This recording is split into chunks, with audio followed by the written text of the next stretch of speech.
Good morning and welcome to another beautiful day with the sun just rising. Fantastic. Oh, cold but fantastic. Our subject today is going to be meditation. Well, what can I offer to assist you in your meditation and how you're doing that? So meditation is a paradox between control and freedom. It is not limitlessness, but it is freedom. And it is the nature of meditation that can take you to the next steps. The nature of the paradox in meditation is that from control comes the freedom. Now, how would you perceive that? Well, if you take it from the very, very beginning, it takes a lot to do meditation. You have to sit there, you have to control yourself, you've got to do your first minute, you've got to do your second minute. Yes, you're holding on in your mind and all the thoughts are racing through your head. Yeah, that's control. That's your first part.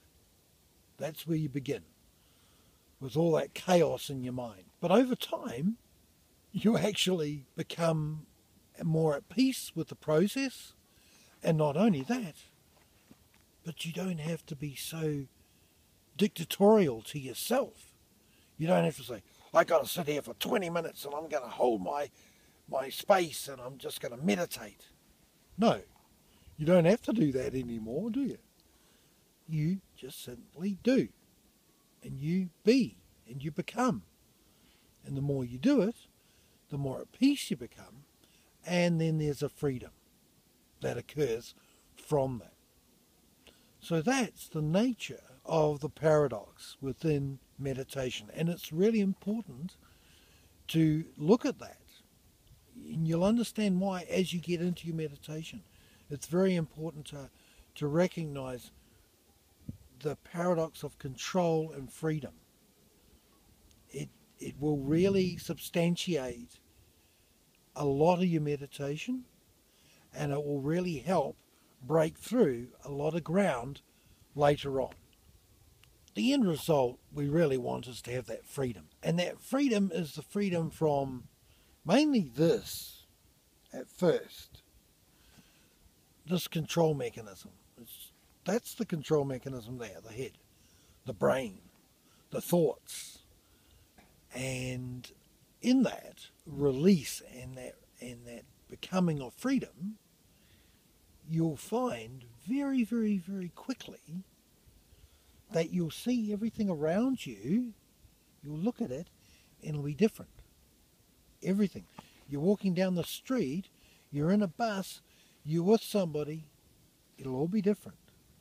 The higher your vibration raises to a point where you are in a space of freedom as opposed to being in a space of like being under pressure, under control, you will find in that space something very beautiful. And that's why a lot of meditators find it therapeutic, rewarding, very helpful in any aspect of your life. If you're a snowboarder, if you're a businessman, if you're an astronaut, whatever you are, if you do meditation and you come to that space of freedom, it will assist you in the process of what you're undertaking. It'll give you far more clarity as I've come to understand it through the meditation, right? Okay, so now guys, it's going to be a little bit challenging because I'm going to push your buttons. I'm going to tell you that you don't know how to meditate. And then you're going to go like, what?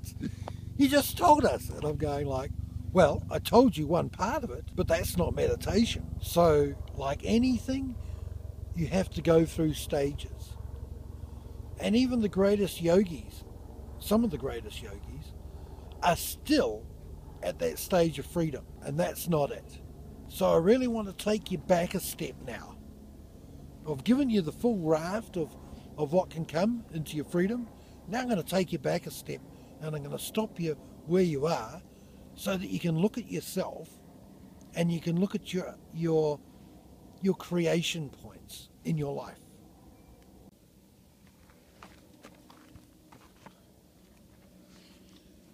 Now I want you to look at your life, and I want you to to answer me one question, and you can write a comment below. Are you good at meditating? That's a simple enough question. Do you feel confident in your meditation? Do you feel empowered in your meditation?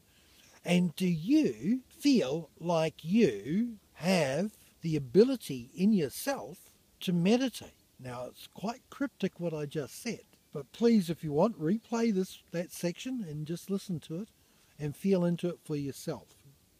Okay, we've got some form of answer, have we? Cool. In your day, has someone pushed your buttons?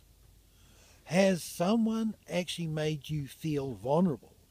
Has someone made you feel less than? Has someone really annoyed you? Has your boss really annoyed you today? Or if you're the boss, has your worker really annoyed you today? Now, I'm talking to all of you that meditate, that do some form of meditation. And you can include yoga in that as well. I want to be clear here. There's no real separation between yoga and meditation. Yoga is about wholeness. Meditation is about stillness. And the two are aligned. So in yoga, you'll actually come to it somewhat quicker in certain times. Not all the time, but in certain times.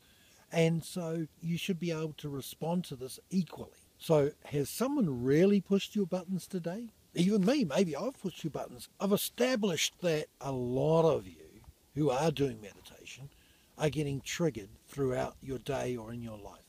Somewhere you're getting triggered. There's nobody that I have ever met or that is on this planet that does meditation that will not get triggered in some way at some stage during, let's just say, within 24 hours to 48 hours, having come out of a meditation course or come off the mountain, or even if you're doing it daily, you're going to get your buttons pushed. And just so that you know it, that's why I'm putting this out there for you. Just so that you aren't losing the plot. Because I'm going to give you back the plot. I'm going to give you back yourself and help you through that little anomaly, if you like. So it's a bit challenging, isn't it?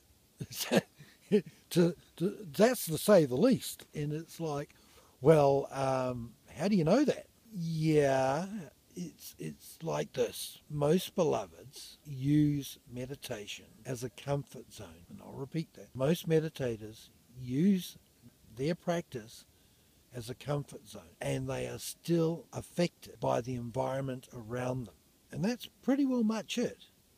There's not much more to that. It's to realize, what are you achieving in your meditation? And are you in fact meditating or being driven by a process? I want you to be clear about that. It's a very fine line, so don't judge yourselves harshly. Yeah, don't do that. No, it's not a good look. This is a natural process, yeah? And it's very beneficial. And it will help you during your days and help you do things and give you focus and many other aspects to your wholeheartedness inside yourself and how you interact in the world. However, it is still something of a hindrance when we use it as a comfort level support mechanism. And that's basically what it is. If you want to go beyond that, then that's my job, to take you beyond that. But if you're okay staying there, then that's fine, because I can help you with that too. Just by you recognizing that it is a comfort level tool that you're using, acknowledge it and just find the keys in your life that get triggered and then put those in your meditation. So that you might go something like, well, my meditation is going to release me from the suffering that I feel through blah, blah, blah. That's how you can do it. And you can still use it as a comfort level tool. But if you want to go further, then it's going to be a wee bit more challenging and a wee bit more demanding of you. And when you go through that, you'll find that the vision you have of all things around you will also change again. And that will help you to significantly come to terms with who and what you are and where you are. Now, I say that very clearly, and it's based around the meditation. Not about yourself and your general life. It's about you, your meditation, and your connection to yourself. your eternal self. So with that being said, I hope it's opened up a doorway for you to look at. I hope it's helped you. It may well have pushed your buttons, but I've also given you the insight how to resolve that. And it's really up to you as to what you want. So if you want to leave a comment, or down below there, I'll say goodbye. Aroha nui.